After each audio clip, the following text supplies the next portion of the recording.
नमस्कार दोस्तों। स्वागत है आपका मेरे YouTube channel game of trades GOT redefined में। तो इस वीडियो में हम ये देखेंगे कि आने वाले वीक में जो कल से यानी 16 दिसंबर से स्टार्ट होने वाला है उसमें निफ्टी और बैंक निफ्टी का मूव कैसा एक्सपेक्ट हम कर सकते हैं। तो सबसे पहले एक डिस्क्लेमर देख लेते हैं कि इस वीडियो में जो कुछ भी बताया जा रहा है वो सिर्फ मेरी स्टडी है और इसमें कोई स्टॉक रिकमेंडेशन, ट्रेड रिकमेंडेशन नहीं दी जा रही है। अगर आप इस स्टडी के बेसिस पे ट्रेड करते हैं या इन्वेस्ट करते हैं तो ये आपकी जिम्मेवारी होगी, इस चैनल की नहीं। तो आइए शुरू करते हैं। तो अभी मेरे आपके सामने ये निफ्टी का चार्ट है डेली टाइम फ्रेम पे, और आप ये दो लाइंस देख रहे होंगे। तो बेसिकली इसके बीच में हम लोग डिसाइड करना चाहेंगे बेसिस दीज टू लाइंस, इस दोनों को हम लोग अपना बेसिस लेकर निफ्टी का मूव देखते हैं कि कैसे हो सकता है। क्या ये सपोर्ट और रेजिस्टेंस है या फिर ये एक क्रिटिकल हाल्ट जोन बताता है, जिसमें हम ये देखेंगे कि मूव किस तरीके से निफ्टी में आ सकता है। अभी के लिए हम लोग ये जो लोअर लाइंस हैं इस पे फोकस करते हैं और ये देखते हैं कि निफ्टी में जो लास्ट वीक हमने कहा था और इस वीक जो होने वाला है उसका कोरिलेशन देख लेते हैं। तो लास्ट वीक मैंने आपको ये बताया था कि निफ्टी पॉसिबल है, मैं यहाँ पे सर्कल कर देता हूँ ताकि आपको देखने में आसानी हो। ठीक है, मैंने बताया था जब निफ्टी यहाँ पर था, राइट, लास्ट वीक की जो वीकली स्टडी मैंने दी थी उसमें मैंने बताया था कि यहाँ पे दो पॉसिबिलिटी है। पहली पॉसिबिलिटी है या तो निफ्टी सीधा ऊपर चले जाएगी यहाँ से यहाँ तक, या दूसरी पॉसिबिलिटी है कि निफ्टी धीरे धीरे क्रॉल करते हुए नीचे आएगी और वो इन एनी केस इसी सपोर्ट लाइन के आसपास, ये जो लाइन देख रहे हैं ना, ये इसी के पास रहेगी, लेकिन वो धीरे धीरे बहुत ही रेंज बाउंड मूवमेंट करेगी। तो आपने ये देखा कि गत सप्ताह में यानी लास्ट वीक मूव बिल्कुल वैसे हुई है। इसने डायरेक्ट अप मूव नहीं दिया है, इसने जो मैंने सेकंड अल्टरनेटिव दिया था उसमें इसने धीरे धीरे रेंगते हुए क्रॉलिंग मूवमेंट करते हुए निफ्टी नीचे आई है इस सपोर्ट के पास।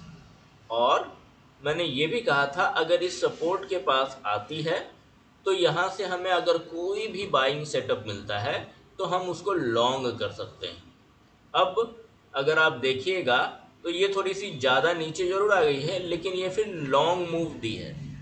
तो अब हम ये देखते हैं, ये जो था लास्ट वीक का कोरिलेशन हमने किया, अब हम लोग आने वाले वीक पे ये देखते हैं कि निफ्टी आगे क्या करेगी। अभी भी निफ्टी में वीकनेस नहीं है, लेकिन ये जो मूवमेंट आई है ना, ये हमें कुछ सिग्नल करती है।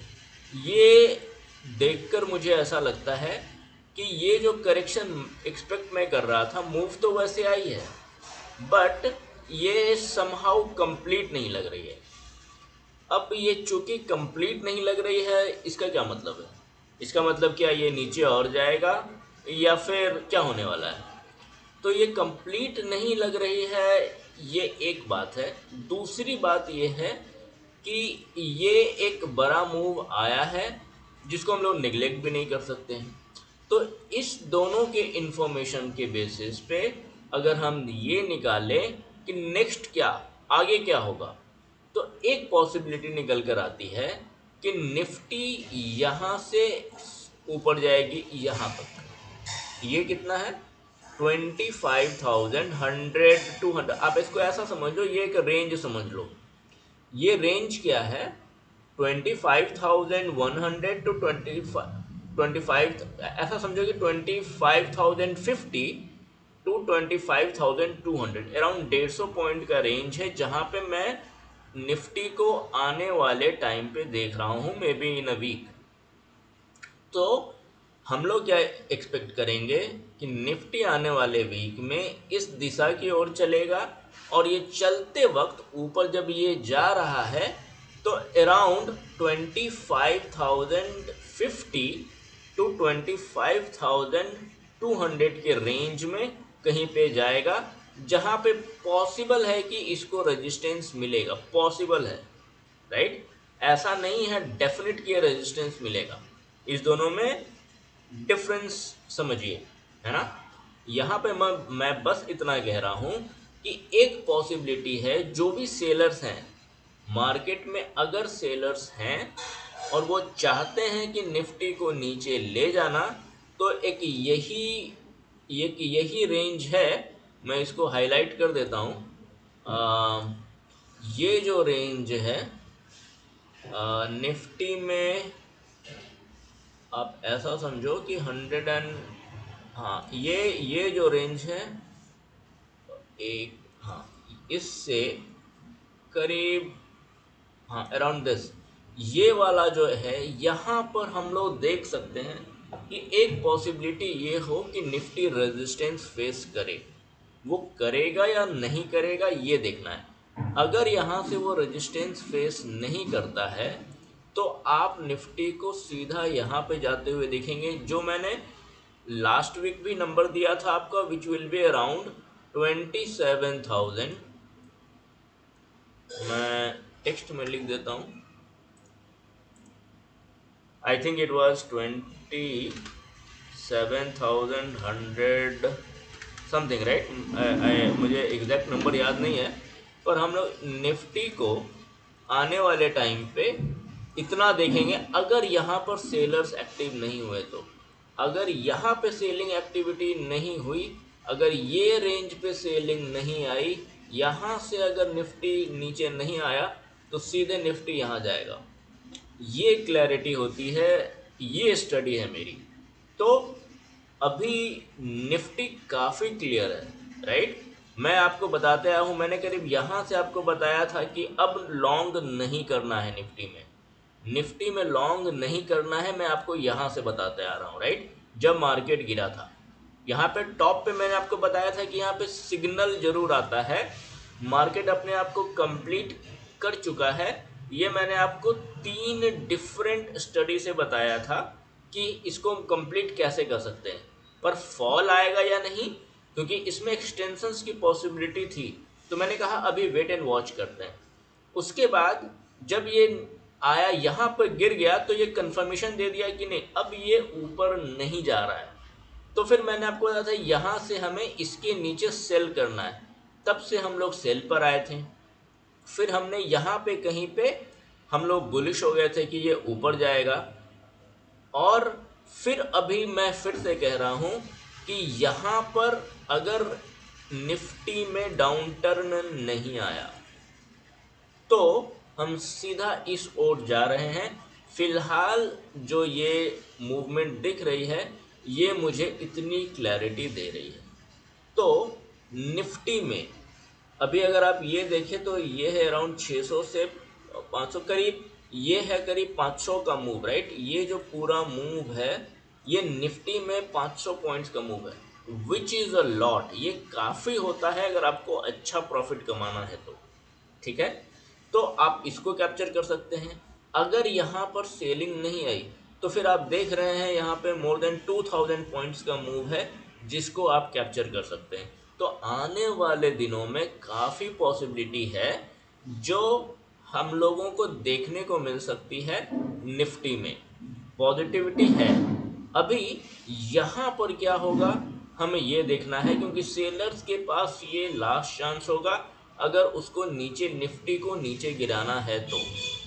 इस चीज़ को, इस क्लैरिटी को समझने की कोशिश कीजिए, क्योंकि तब अगर यहाँ पर सेलिंग नहीं आई तो हमारा प्लान ऑफ एक्शन और एग्जीक्यूशन दोनों अलाइंड होना चाहिए, ताकि हम इस मूव का पूरा पूरा फ़ायदा उठा सकें।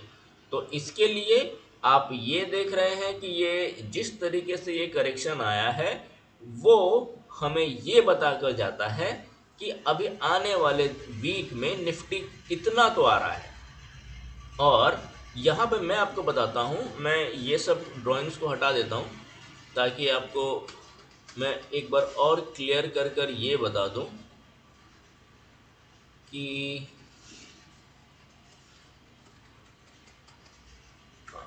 अभी मैं इसको रीड्रॉ करता हूँ, ये जो मैंने रेंज बनाया था, ठीक है। अ, ये ठीक है। अब यहाँ पे अगर सेलिंग आती है तो फिर आएगी कैसे, राइट? वो किस फॉर्म में आएगी, क्या स्ट्रक्चर बनेगा, उसका भी मैं आपको एक हिंट दे देता हूँ कि अगर यहाँ से मान लीजिए सेलिंग आती है, राइट, मान लीजिए ये मूव गया और यहाँ से सेलिंग ट्रिगर हुई, तो ये कुछ ऐसा बना सकता है, कुछ ऐसा बनाएगा, क्योंकि अभी जो चीज मुझे दिख रहा है उसके हिसाब से ये प्राइस वाइज कंप्लीट एक तरीके से लग रहा है। अब जो करेक्शन होगा ना, ये पॉसिबिलिटी यहाँ पर होगा, इस तरीके से होगा, ये एक पॉसिबिलिटी निकल के आई है। तो ये अगर आप देख रहे होंगे तो ये जो एक रेंज जो बनेगा ना, ये इम्पोर्टेंट हो जाता है। मैं आपको ये जब ये जो हॉरिजॉन्टल रेजिस्टेंस बनाया है ना, इससे मुझे एक तो ये आप समझिए, दूसरा कि एक थोड़ा सा स्लैंटिंग इंक्लाइंड रेजिस्टेंस जो बनेगा, इसको भी समझने की कोशिश कीजिए। तो आने वाले दिनों में हम लोग और क्लैरिटी आपको देंगे कि हाँ ये मूव कैसी होगी। लेकिन फ़िलहाल अगर इसका हम वीकली व्यू रखते हैं तो अभी मैं इसको यहाँ देख रहा हूँ, यहाँ पे एक रेजिस्टेंस मिलेगा। अब उसके बेसिस पे हम ये देखेंगे कि आगे का मूव कैसे पैन आउट होता है। और ये मूव को अगर आप देखना है कि इसका हिंट कहाँ से लूँ, ऐसा पता कैसे चलता है, तो अगर मुझे इस शॉर्टर टाइम फ्रेम पे कुछ दिखता है तो मैं आपको बताता हूँ। देखिए, अगर यहाँ पर मैं इसको बोलूँ ना, यहाँ पर हमारा एक रेजिस्टेंस, जैसे कि जब इंट्राडे चार्ट पे मैं ये देख रहा था, तो ये एक रेजिस्टेंस का एरिया ज़रूर था। और जिस तरीके से मैं आपको बता रहा हूँ, अगर यहाँ पर सेलिंग नहीं आई है, राइट, तो फिर ये सीधा जा रहा है। ये ठीक उसी तरीके से अगर मैं देखूँ तो जो डेली का जो चार्ट है, ये तो 15 मिनट का चार्ट है, राइट, और ठीक इसी तरीके का जो पैटर्न है, इसी तरीके का जो फॉर्म है, वो लिया है निफ्टी ने। मैं आपको दिखाता हूँ, अगर मैं डेली चार्ट पे जाऊँ तो जो आप यहाँ पर देख रहे हैं कि अगर यहाँ से नहीं गिरा तो वो सीधा ऊपर जाएगा, ठीक उसी तरीके से आप डेली चार्ट पर देख रहे हैं कि यहाँ से अगर नहीं गिरा तो फिर मैंने आपको बताया कि ये थोड़ा सा स्लैंटिंग मूव देता हुआ, एक बार फिर से ड्रॉ कर देता हूँ मैं, यहाँ पे स्लैंटिंग मूव देता हुआ कुछ ऐसा वगैरह भी बना सकता है। तो ये इस चीज़ को हम देखेंगे कि हाँ आगे कैसा हो सकता है। ये थोड़ा ज़्यादा एक्सटेंड हो गया, बट देन आप समझ गए होंगे कि कैसा मूव होगा। तो ये एरिया सेलर्स के पर्सपेक्टिव से लास्ट चांस होगा, अगर उनको अपना पोजीशन, सेलिंग पोजीशन बचाना है। तो यहाँ पर मैं ऐसा नहीं कहता हूँ कि हाँ इंस्टीट्यूशनल जो भी लोग हैं, जो एफ आई आई हैं या डी ए आई हैं, वो लोग हमें फंसाने की कोशिश करते हैं, ऐसी कोई बात नहीं है। कोई ऑपरेटर, देखिए ऑपरेटर्स कब काम करते हैं मैं बताता हूँ। ऑपरेटर्स काम तब करते हैं जैसे कि बहुत से छोटे से जो भी स्टॉक है जो नई लिस्टेड हैं, उसमें ऑपरेटर्स जो है मूव करते हैं और उनके चार्ट से आपको पता चल जाएगा, उसमें सर्किट सर्किट लगता रहता है। वैसे वैसी जो भी स्टॉक्स होते हैं उससे दूरी बनाए रखनी चाहिए, मैं खुद दूरी बनाए रखता हूँ। पर जब ये निफ्टी हुआ, निफ्टी 50 के स्टॉक्स हुए, इसमें एफ आई आई भी इतना बड़ा मूव, या फिर अगर वो चाहे कि मैं इसमें सेलिंग करवा दूं, ऐसा एफ आई आई भी नहीं कर सकता है।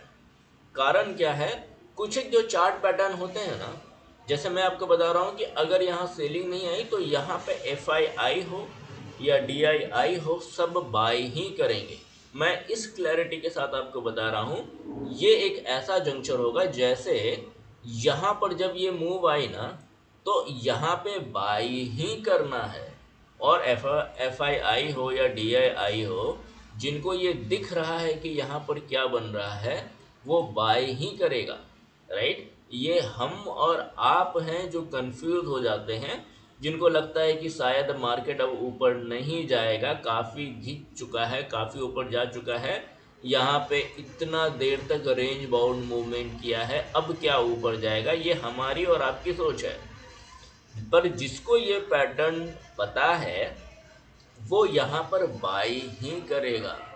तो ये इम्पोर्टेंट रखिए, या तो या वो DII हो या फिर वो FII हो, फर्क नहीं पड़ता है, सब लोग यहाँ पे बाई ही करेंगे। अगर आप देख रहे होंगे डेटा, जो मंथली सेलिंग आ रही है FII की तरफ से और DII बाई कर रहे हैं, इसको भी लोग थोड़ा सा कॉन्ट्राडिक्टरी व्यू लेते हैं कि FII जो बेच रहे हैं और DII इतने बेवकूफ़ हैं कि वो बाई किए जा रहे हैं। ऐसी सोच ना, ये बहुत ही गलत सोच है कि अपने डोमेस्टिक इंस्टीट्यूशनल प्लेयर को आप बेवकूफ़ समझते हैं। ऐसा बिल्कुल नहीं है। They are very very technically sound people. हमारी जो आदत ये हो चुकी है कि जो भी बाहर होता है या फिर जो भी बाहर की बनी हुई चीज़ होती है उसको हम लोग क्रेडिट ज़्यादा देते हैं, उसको हम लोग इज्जत ज़्यादा देते हैं, और जो वो बोलते हैं ना, घर की मुर्गी दाल बराबर। तो ये वाली जो सोच है ना, ये बहुत ही गलत है। इस सोच को बदलने की बहुत ज़रूरत है। अगर आप देखें कि DII कौन है, ये हमारे इंस्टीट्यूशनल प्लेयर्स हैं, यानी कि मोस्टली म्यूचुअल फंड्स। अब म्यूचुअल फंड के पास ना एक मजबूरी है कि एक लिमिट के बाद वो पैसा कैश में रख ही नहीं सकते हैं। तो मार्केट, अगर उनको पता भी हो ना कि मार्केट नीचे जाने वाला है, वो मजबूर है, वो बाय ही करेंगे। और ये बिकॉज लोगों को ये क्लैरिटी नहीं है कि कि शायद, क्योंकि जब भी वो डेटा देखते हैं, अच्छा आज FII ने बेचा और DII खरीद रहे हैं, तो उनको लगता है DII बेवकूफ़ हैं, जब वो लोग बेच रहे हैं तो इनको भी बेचना चाहिए था। और ये जो सोच है ना, इस चीज़ के कारण लोगों का अपने देश पर से विश्वास उठता जा रहा है। ये बहुत ही गलत डायरेक्शन में लोगों की सोच जा रही हैं। आपको रूल्स, रेगुलेशन, कंप्लायंस ये सब समझना होगा। जो भी म्यूचुअल फंड हैं उनको रेगुलेशन और कंप्लायंस फॉलो करना पड़ता है। They have to be compliant. और जो कंप्लायंस है, जो रेगुलेशंस हैं, वो ये कहती हैं कि आप इस परसेंटेज से ज़्यादा आप कैश में रह ही नहीं सकते हैं, तो उनको खरीदना ही है। अब मैं बताता हूँ इसमें, मैं एक बंदे से बात कर रहा था, फिर उसने बोला कि अब यहाँ पे, मतलब कि उसने न्यूज़ सुनता होगा, काफ़ी लोग मुझे मैसेज करते हैं, कॉल करते हैं, वो ये बोलते हैं कि हाँ ये गवर्नमेंट मैनिपुलेट कर रही है, इसके कारण ये निफ्टी इतना ऊपर जा रहा है। ये सारी जो चीज़ें हैं ना, अगर आप ये समझिए कि DII को खरीदना ही पड़ेगा, राइट।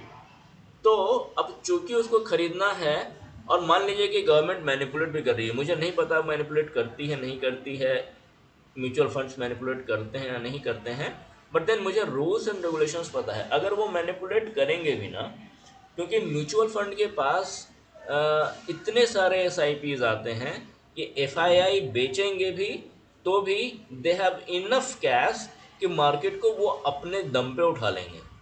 तो अभी इंडियन मार्केट ऐसा हो चुका है, क्योंकि अगर आप देखेंगे तो हर जगह एडवर्टाइजमेंट में यही आता है कि म्यूचुअल फंड सही है, राइट। तो आप जिससे भी पूछिएगा, काफ़ी लोग म्यूचुअल फंड में इन्वेस्ट करते हैं, म्यूचुअल फंड में लमसम से इन्वेस्ट करते हैं, और मोस्टली ज़्यादातर लोग SIP करते हैं।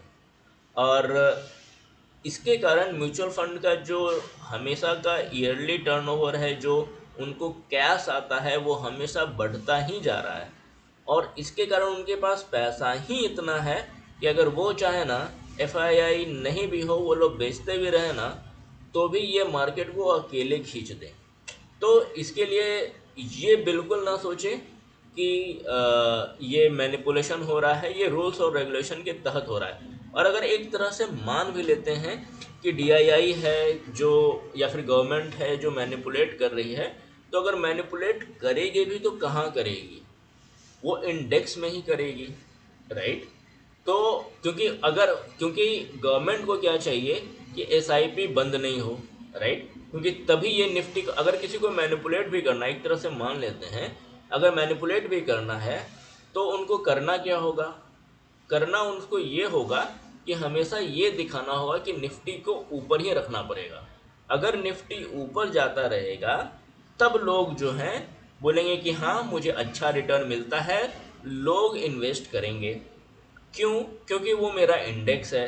इंडेक्स का जितना टर्नओवर होगा, वो जितना पॉजिटिव जाएगा, वो जितना रिटर्न देगा, लोग अपना पैसा एसआईपी में उतने उत्साह के साथ, इंथुजियाज्म के साथ देंगे कि मुझे भी उतना पैसा मिलेगा। तो इस केस में निफ्टी को अगर ऊपर रखना है, क्योंकि मुझे एसआईपी चाहिए, तो एसआईपी का पैसा कहाँ जाएगा? निफ्टी में।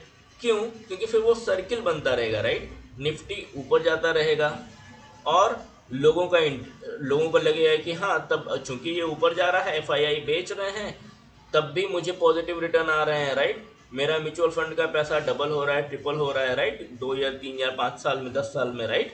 तो इसके कारण निफ्टी जो है हमेशा ऊपर जाता रहेगा।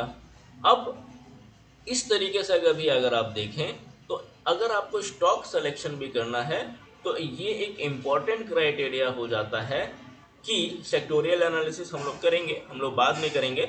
और अगर ये मूव जैसा मैं बता रहा हूँ वैसा आया, और अगर ये थोड़ा सा डायरेक्ट 27,000 के पास अगर नहीं जाता है और सेलिंग जो मैंने जहाँ से बताया है, अगर वहाँ से आने लगता है, जो आगे आने वाले दिनों में हम लोग बात करेंगे, अगर वैसा कुछ होता है, तब हमारे पास एक काफ़ी अच्छा टाइम आएगा जब हम लोग कुछ स्टॉक्स को सेलेक्ट करेंगे जो हमें 5x 10x जैसा रिटर्न दे सकता है। तो यहाँ पर अगर आपको कुछ स्टॉक्स आपने कुछ देख के रखे हों तो आप हमें बताना, या फिर कोई स्टॉक्स आपने कहीं से सुना हो, कहीं पे आपने कहीं स्टडी करी हो, आप मुझे बताइएगा। मैं उस पर अपनी स्टडी बनाकर अपने यूट्यूब चैनल पे डाल दूंगा, ताकि आप सब इसको देख सकें और सब लोग उससे प्रॉफिट कमा सकें। तो एक बार आप देखिएगा कि अगर यहाँ से सेलिंग आती है तो हमें एक अच्छा करीब 1 साल का टाइम मिलेगा, जहाँ पे हम लोग स्टॉक सिलेक्शन करके काफ़ी अच्छा मूव और पैसा बना सकते हैं। तो इसको उस एंगल से देखिए, ये ऑपरेटर है, वो ऑपरेटर है, ये ऐसा होता है। जो कुछ भी है हमारे बेनिफिट के लिए ही है वो सब। तो अगर, क्योंकि एसआईपी में पैसा बहुत है, आई मीन बहुत सारे इंडियन एसआईपी में डालते हैं। मैं खुद म्यूचुअल फंड में नहीं डालता हूँ। मेरा एक तरीका है जिससे मैं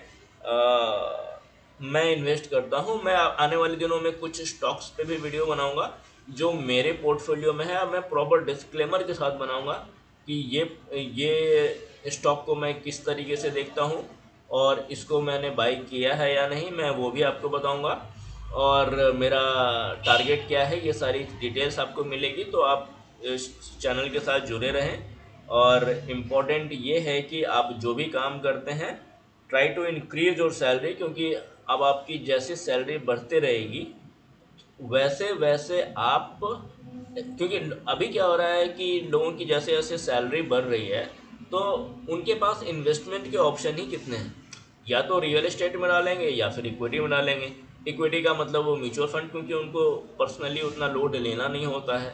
तो ये सब की वजह से चूंकि इंडिया में इन्वेस्टमेंट के ऑप्शन श्रिंक हो गए हैं, और इसके लिए यहाँ पर लोग ज़्यादा इक्विटी और एसआईपी के थ्रू जा रहे हैं। तो ये एक तरीके से पॉजिटिव भी है, और और यही एक कारण है जिसके कारण गवर्नमेंट भी एलटीसीजी टैक्स लगा रही है, फिर भी उससे कोई फ़र्क नहीं पड़ रहा है। कुछ बड़े प्लेयर्स को फ़र्क पड़ता है, तो वो लोग, कुछ लोग यूएई और दुबई शिफ्ट हो रहे हैं। तो आने वाले दिनों में मैं म्यूचुअल फंड्स वगैरह पे भी, अगर आपको इंटरेस्ट हो कौन सा क्या करना चाहिए, कैसे करना चाहिए, या फिर मैं कैसे इन्वेस्ट करता हूँ, मैं अगर म्यूचुअल फंड में नहीं करता हूँ तो how do I do it. तो अगर आपको ये जानना है और कौन कौन से स्टॉक हैं जो जिसमें इन्वेस्ट करना चाहिए, और कौन कौन से स्टॉक हैं जिनको मैं अपने रडार पर रखा हुआ हूँ, अगर आपको कुछ ऐसे एनालिसिस चाहिए, या फिर आपका कोई स्टॉक हो जिसकी आप एनालिसिस चाहते हैं, जो आप ये जानना चाहते हैं कि आगे जो या तो आपने होल्ड करके रखा है या फिर you are planning to buy, तो आप ये जो है आप कमेंट बॉक्स में डाल सकते हैं, मेरे व्हाट्सएप ग्रुप पे ज्वाइन कर सकते हैं। दोनों उसका लिंक मेरे इस वीडियो के डिस्क्रिप्शन में मिल जाएगा आपको। तो अभी के लिए बस इतना ही। बाकी कुछ क्वेरीज हो, you can always connect with me. Thanks for watching.